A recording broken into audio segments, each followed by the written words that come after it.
नमस्कार, स्वागत है आपका अजीत अंजुम जी के प्लेटफॉर्म पर। मैं हूं नीलू व्यास। आज बात करते हैं असम के मुख्यमंत्री हिमंता बिस्वा शर्मा की। वो प्रधानमंत्री नरेंद्र मोदी के लाडले हैं। वो कुछ भी करें, कुछ भी कहें, ऐसा लगता है कि उनके लिए सारे खून माफ हैं, उनकी सब गलतियां माफ हैं और उनसे कोई सवाल नहीं पूछा जाएगा। चाहे वो कानून की धज्जियां उड़ाएं, चाहे वो कोई भी अनाप शनाप कार्य करे, लेकिन उनसे सवाल क्यों नहीं पूछा जाएगा? क्योंकि वो प्रधानमंत्री के चहेते हैं। और प्रधानमंत्री के चहेते क्यों हैं? क्योंकि वो राहुल गांधी के खिलाफ हमेशा जहर उगलते रहते हैं। अभी भी जब राहुल गांधी की यात्रा जब असम में थी तो आपने देखा था ना, उन्होंने ये कहा कि देखिए, राहुल गांधी तो यात्रा नहीं कर रहे हैं, बल्कि राहुल गांधी का एक डबल है जो कि राहुल गांधी की शक्ल में सामने देखता है, गाड़ी पर बैठता है। अभी कल भी उन्होंने कहा कि देखिए, बहुत जल्द हम इस राहुल गांधी के डबल को एक्सपोज करेंगे, बेनकाब करेंगे। लेकिन ये हिमांता बिस्वा शर्मा जो इतना जहर उगलने वाले हैं, कभी कोई इनके बारे में, जो इनके कारनामे हैं, उसके बारे में आपको कोई बताएगा? मैं आज आपको एक ऐसी ही स्टोरी के बारे में बताने वाली हूं, जिससे कि वायर और एक गुवाहाटी की एक न्यूज पोर्टल है जिसका नाम है क्रॉस करंट। तो इन दोनों ने मिलकर एक आरटीआई फाइल की थी और उस आरटीआई में यह जानने की कोशिश की थी कि आखिर हिमांता बिस्वा शर्मा ने कितनी चार्टर्ड फ्लाइट ली थी और उस फ्लाइट के जरिए उन्होंने क्या क्या किया था।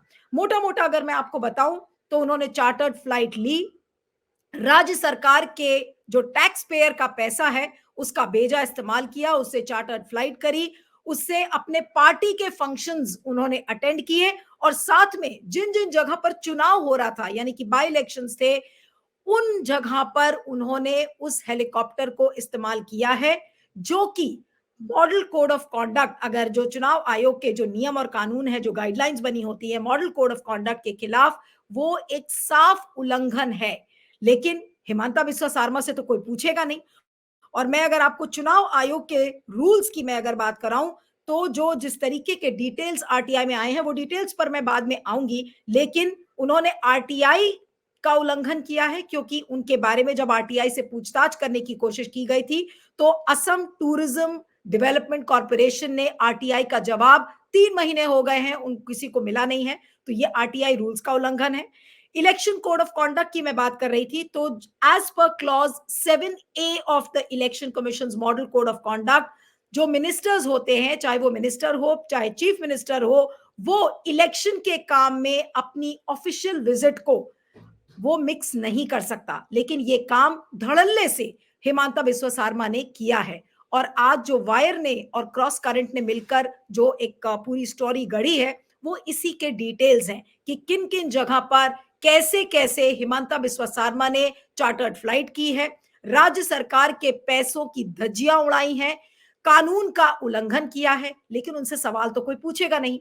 ये तो भला हो वायर और क्रॉस करंट जैसी वेबसाइट्स का, जिन्होंने आरटीआई फाइल की है, लेकिन उनको आधा अधूरा जवाब मिला है। मैं ये नहीं कहूंगी कि ये जो स्टोरी है वायर की, इसमें आपको पूरे जवाब मिले हैं, लेकिन जो भी जवाब मिले हैं उससे एक झलक जरूर सामने आती है कि हिमांता बिस्वा शर्मा की सारी गलतियों पर नरेंद्र मोदी, ऐसा लग रहा है कि पर्दा डालने की कोशिश कर रहे हैं। और अगर वो पर्दा नहीं डाल रहे हैं तो फिर वो चुप भी हैं, भले ही वो कितना गलत काम कर ले।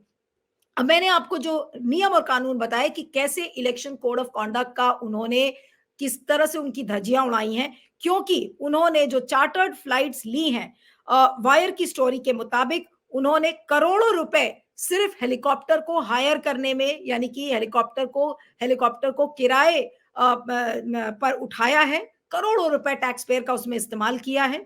उसके बाद उन्होंने भारतीय जनता पार्टी के लिए प्रचार किया है टैक्स पेयर के पैसे से।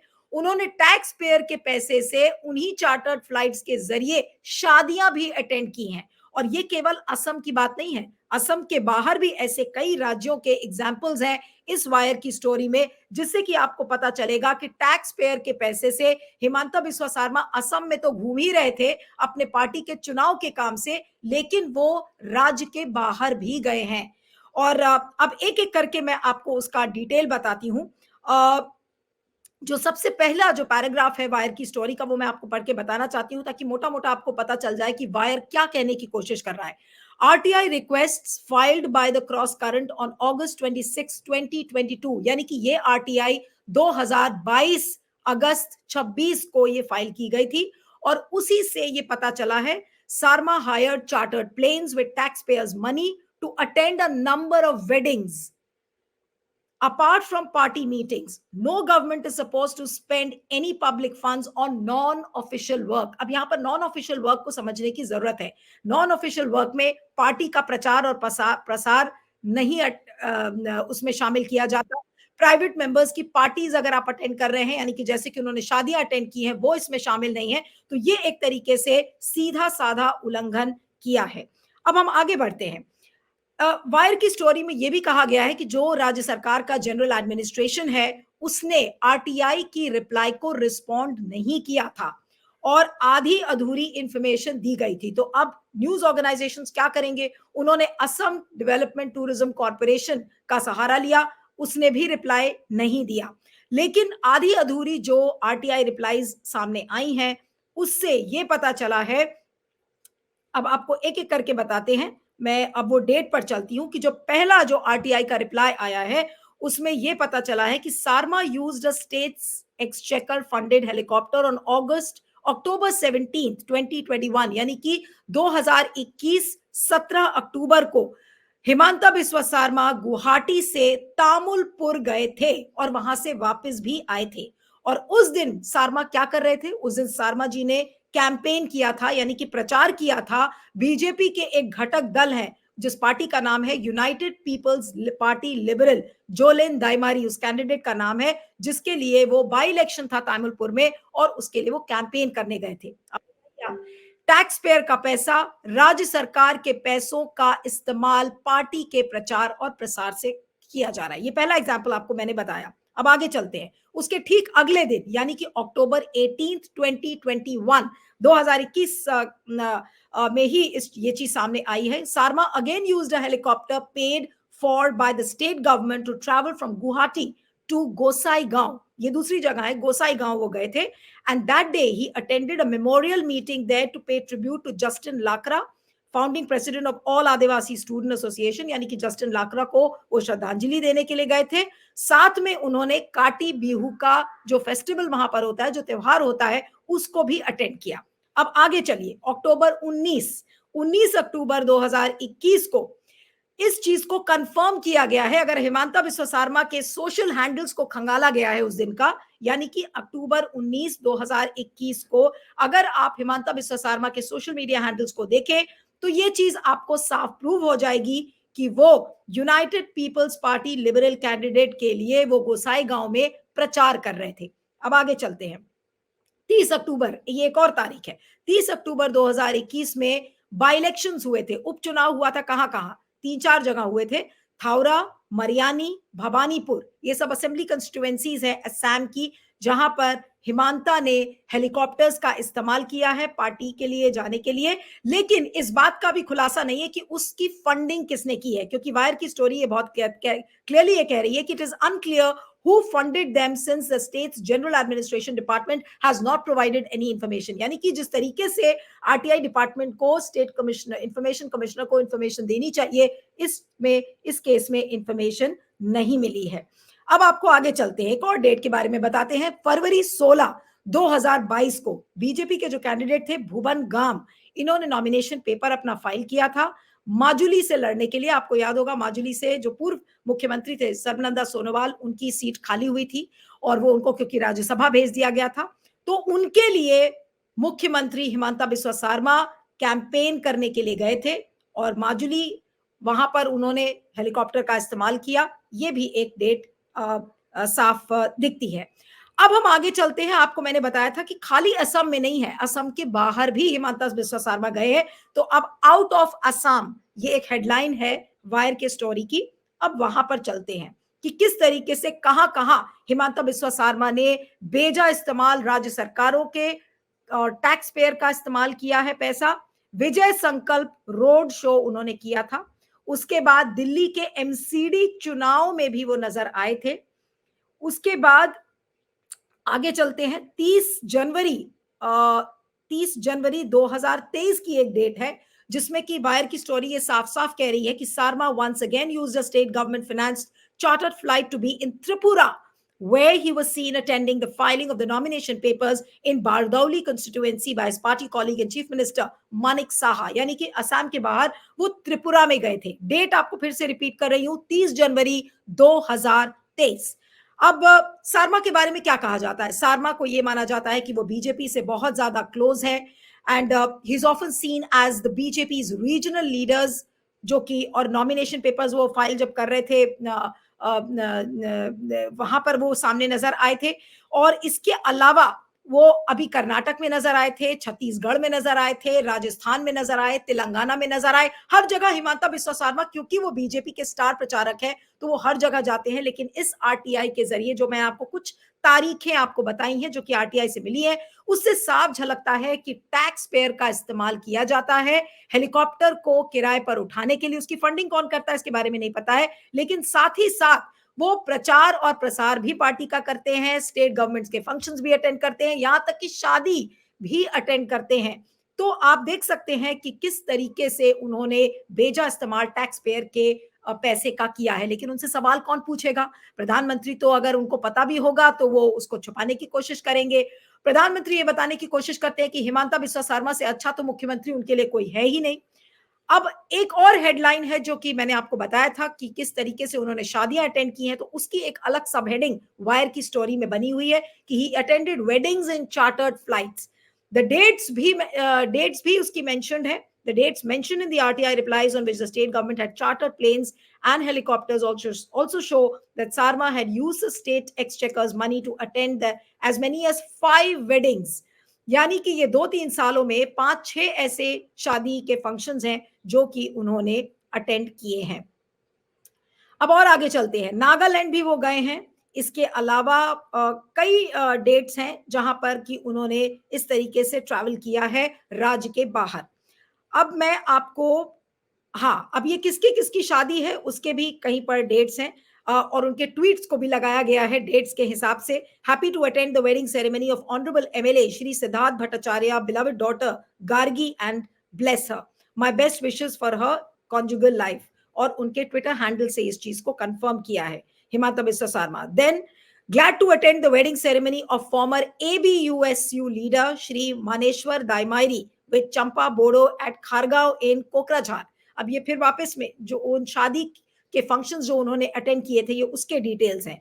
तो इसी तरीके से हिमांता बिस्वा शर्मा ने किस तरीके से चार्टर्ड फ्लाइट्स किराए पर उठाई हैं और उसकी बिलिंग घंटों के हिसाब से हुई है, ये तक डिटेल आया है. Chartered flights are billed early, यानी कि किस तरीके से भेजा इस्तेमाल चार्टर्ड फ्लाइट्स का हुआ है, आपको उसका डिटेल भी यहां पर मिल जाएगा. अब आपको ये भी बता दें, अब एक डेट सामने जो आई है, on September 22nd 2021 Sarma was in Bokakhat to attend a program to destroy the stockpile of rhino horns seized during the raids by the state government. Instead of returning to Guwahati, he took a detour to Amingao to attend a party meeting. यानी कि वो काम से गए थे, ये दिखाने कि वो सरकार के काम से जा रहे हैं. और जो राइनो हॉर्न्स हैं उनको, उनकी जो धरपकड़ की गई थी उसके लिए गए थे. लेकिन वो कहाँ चले गए? वापस गुवाहाटी वो लौटे नहीं. उसके अलावा बजाय गुवाहाटी लौटने के वो अमीन गांव चले गए. वहां पर बीजेपी की एक पार्टी मीटिंग थी, उसको अटेंड करने के लिए. इसी तरीके से कई एग्जाम्पल्स हैं. ये स्टोरी काफी लंबी है, इसलिए मैं गुजारिश करूंगी कि वायर की स्टोरी को ध्यान से पढ़ा जाए. और इसमें यह भी दिया हुआ है कि आरटीआई ने पूरी इंफॉर्मेशन नहीं दी है, यानी कि सारी इंफॉर्मेशन को छुपाने की कोशिश की गई है. पार्शियल इंफॉर्मेशन करके एक सब हेडिंग है, उसमें दिया हुआ है कि इन सितंबर 2023 information provided by the state government to the Assam Assembly had stated that the total expenditure on hiring helicopters and chartered planes by the administration for the financial year 2022-23, यानी कि 22 और 23 में जो अमाउंट आया है चार्टर्ड फ्लाइट्स का, अब उसको ध्यान से सुनिएगा, 34,13,42,303. ये 22 और 23 का अमाउंट है. The written reply by the Sarma government had also categorically stated that the amount was spent only for government activities. यानी कि जब आरटीआई को जवाब दिया गया है तो ये कहा गया है कि ये केवल और केवल सरकारी गतिविधियों के लिए ये फ्लाइट्स इस्तेमाल की गई थी, लेकिन इनके डिटेल्स और जिस तरीके से सोशल मीडिया हैंडल से इसको क्रॉस चेक किया गया है, उससे आपको पता चलेगा कि किस तरीके से बेजा इस्तेमाल किया गया है। और जैसा मैंने आपको कहा कि इसकी पार्शियल इन्फॉर्मेशन, पूरी इन्फॉर्मेशन नहीं दी गई है। लेकिन दुविधा कहाँ पर होती है? अभी हाल में आपने देखा होगा कि एक वीडियो आया था कि कर्नाटक के की जो पूरी कैबिनेट थी वो दिल्ली आई थी। उस जब आई थी तो उस पर बीजेपी ने कितना शोर मचाया था और उसका भी ज़िक्र यहाँ पर किया गया है। और this December, after a video clip of the entire Karnataka cabinet chartering a flight to New Delhi had gone viral, वो वीडियो वायरल भी हुआ था। तो बीजेपी ने ये आरोप लगाया था कि जो कांग्रेस की सरकार है वो टैक्स पेयर का पैसा किस तरीके से लग्जरी लाइफस्टाइल के लिए इस्तेमाल कर रही है। और जबकि कर्नाटक है वहां पर सूखा पड़ा हुआ है, लेकिन उनकी पूरी कैबिनेट किस तरीके से एक पूरी चार्टर्ड फ्लाइट करती है और दिल्ली आती है। तो यानी कि देखिए, आप आरोप लगाने के लिए आरोप लगा सकते हैं, लेकिन आप ही के मुख्यमंत्री, आप ही के पार्टी के मुख्यमंत्री, क्योंकि वो प्रधानमंत्री नरेंद्र मोदी के चहेते हैं, तो इसलिए उनकी गलती गलती नहीं है। लेकिन अगर विपक्ष वो गलती करता है तो विपक्ष के ऊपर आरोप लगाया जाता है, विपक्ष की धरपकड़ की जाती है, विपक्ष के खिलाफ ईडी और सीबीआई भेज दी जाती है, विपक्ष को जेल में भी बंद कर दिया जाता है। लेकिन आज हिमांता बिस्वा शर्मा जिस तरीके से धज्जियां उड़ाई हैं कानून की, इलेक्शन कमीशन की, टैक्स पेयर के पैसे की, तो क्या आज इनको कोई माफ कर सकता है? ये एक बहुत बड़ा सवाल है। और हिमांता बिस्वा शर्मा जो कि अपने आप को दूध का धुला साबित करते हैं और वो कहते हैं कि उनके जैसा असम में कभी विकास नहीं आया है जब से वो आए हैं। और जिस तरीके से वो मोदी जी की तरफदारी करते हैं, जिस तरीके से पार्टी की तरफदारी करते हैं, तो हर चीज हिमांता बिस्वा शर्मा की सारी गलतियां माफ हैं, चाहे वो कुछ भी करें। तो इस आरटीआई से ये बिल्कुल साफ पता चलता है कि किस तरीके से हिमांता बिस्वा शर्मा ने धज्जियां उड़ाई हैं। अब आपको ये भी बता दें कि इसी वायर की स्टोरी में एक बात का और भी जिक्र है, जिससे कि सोच के आप थोड़ा सा हैरान रह जाएंगे कि जब तरुण गोगोई यहाँ के चीफ मिनिस्टर थे, तो तरुण गोगोई के समय में जो स्टेट के ऊपर कर्जा था वो कितना कम था, और हिमांता बिस्वा शर्मा के आने के बाद यही कर्ज कितना बढ़ गया है, क्योंकि आपने जो खर्च, अपना जो खर्च है उसको किस तरीके से बढ़ा दिया है। अब मैं आपको एक सेकंड के लिए मैं यहाँ पर रुकूंगी फिर से, कि ताकि मैं वो एग्जैक्ट आपको वो पैराग्राफ पढ़ के सुना दूं। आरटीआई का जो जवाब आया है उसमें ये साफ दिया हुआ है कि cost to date ridden Assam, यानी कि असम कर्ज में डूबा हुआ है। और ऐसे समय में जो आरटीआई रिप्लाई ये कहता है कि it has shown that it has spent crores to meet the chartered flight requirements for top leaders in Assam, including Chief Minister Sarma's unofficial engagements like political campaigning, party meetings and other social obligations like attending wedding parties. Meanwhile, official data highlights the state's precarious financial condition. यानी कि state कर्ज में डूबा हुआ है, लेकिन हिमांता बिस्वा शर्मा को अपने पार्टी का प्रचार प्रसार करने से, शादियां अटेंड करने से फुर्सत नहीं मिल रही है। और किसके, उनके जेब से तो पैसे जा नहीं रहे। जेब तो आम आदमी का खाली हो रहा है, क्योंकि वो बेचारा कॉमन मैन, वो टैक्स अपना देता है, सरकार को टैक्स का भुगतान करता है, और उस टैक्स के पैसे से आराम फरमाते हैं हिमांता बिस्वा शर्मा जैसे मुख्यमंत्री। अब आपको एक आरबीआई का डेटा भी बताते हैं जो कि लास्ट पैराग्राफ में है फायर की स्टोरी में। As per Reserve Bank of India data uploaded online in December, till the Tarun Gogoi led Congress government held office, the Assam government had an outstanding loan. अब ये Assam government के ऊपर loan उस समय कितना था जिस समय तरुण गोगोई मुख्यमंत्री थे? 41,963 करोड़ रुपए का लोन था। ये जो अमाउंट है ये इतना बढ़कर आगे बढ़ गया कि लास्ट 8 years में, जब से बीजेपी का रूल आया है in the northeastern state, as per the financial year 2023, the state's financial liabilities stood at least almost 3 times at a whopping 1,26,000 to 281.4 crores. यानी कि आप सोच सकते हैं कि 3 से 4 गुना ज्यादा ये लोन का अमाउंट बढ़ गया है। लेकिन हिमंता बिस्वा शर्मा को शादियां अटेंड करनी है, टैक्स पेयर के पैसे से हेलीकॉप्टर में चढ़ना है, पार्टी का प्रचार प्रसार करना है। भले ही असम की इकोनॉमी को कुछ भी हो जाए, वहां के लोग भूखे मरे, उससे उनको कोई मतलब नहीं है। और लास्ट में जो स्टोरी की लास्ट लाइन है वो यही कहती है कि at this rate, by the end of 2024, the total outstanding financial liabilities of Assam are expected to rise further to rupees 1,50,900 crore, यानी कि हिमांता बिस्वा शर्मा अगर इसी तरीके से चार्टर्ड फ्लाइट्स में चलते रहेंगे, क्योंकि चार्टर्ड फ्लाइट्स का जो पेमेंट होता है वो हर घंटे के हिसाब से होता है और किसी किसी रूट पर बहुत ज्यादा होता है, जो कि ये वायर की स्टोरी कहती है, जैसे कि दिल्ली और गुवाहाटी का जो पर घंटे का जो पैसा है वो काफी ज्यादा है, उसका अमाउंट भी इसमें मेंशन्ड है। लेकिन ये स्टोरी बहुत लंबी हो जाती है, इस वजह से उतने डिटेल्स मैं आपको नहीं बता रही हूँ। लेकिन हर घंटे के हिसाब से अगर एक फ्लाइट को चार्ज किया जा रहा है, तो आप सोच सकते हैं कि हिमांता बिस्वा शर्मा ने किस तरीके से टैक्स पेयर के पैसे को उड़ाया है। और उड़ाया किस लिए है? पार्टी के काम से, पार्टी के प्रचार प्रसार से, और शादियां और पार्टियां अटेंड की हैं, और बाई इलेक्शंस की मीटिंग्स भी अटेंड की हैं, जो कि चुनाव आयोग के मॉडल कोड ऑफ कॉन्डक्ट की धज्जियां उड़ाता है। यानी कि मॉडल कोड ऑफ कॉन्डक्ट की धज्जियां उड़ाई हैं, टैक्स पेयर के पैसे की जो फिजूल खर्ची उन्होंने की है, आरटीआई के रूल्स का उल्लंघन किया है। अब ऐसे मुख्यमंत्री के बारे में आप क्या कहेंगे? लेकिन नहीं, वो प्रधानमंत्री नरेंद्र मोदी के चहेते मुख्यमंत्री हैं, उनके बारे में न गोदी मीडिया बोलेगा, न कुछ कोई और आपको उनके बारे में बताएगा। भला हो वायर का और क्रॉस करंट का, जो कि असम की न्यूज पोर्टल है, जिसने की स्टोरी को डिटेल से लिखा है। जिन जिन डेट्स के मैंने बारे में आपको बताया है, उसको आप आराम से देख सकते हैं। वायर की स्टोरी को आप पढ़ भी सकते हैं, उसमें आपको सारे डिटेल्स मिल जाएंगे। और असम के मुख्यमंत्री जिस तरीके के दावे अभी जिस तरह से उन्होंने हाल में किया है, और सबसे ज्यादा वो गलतियां ऐसा लगता है कि राहुल गांधी की ही बताते रहते हैं, तो फिर वो अपने गिरेबान में भी झांके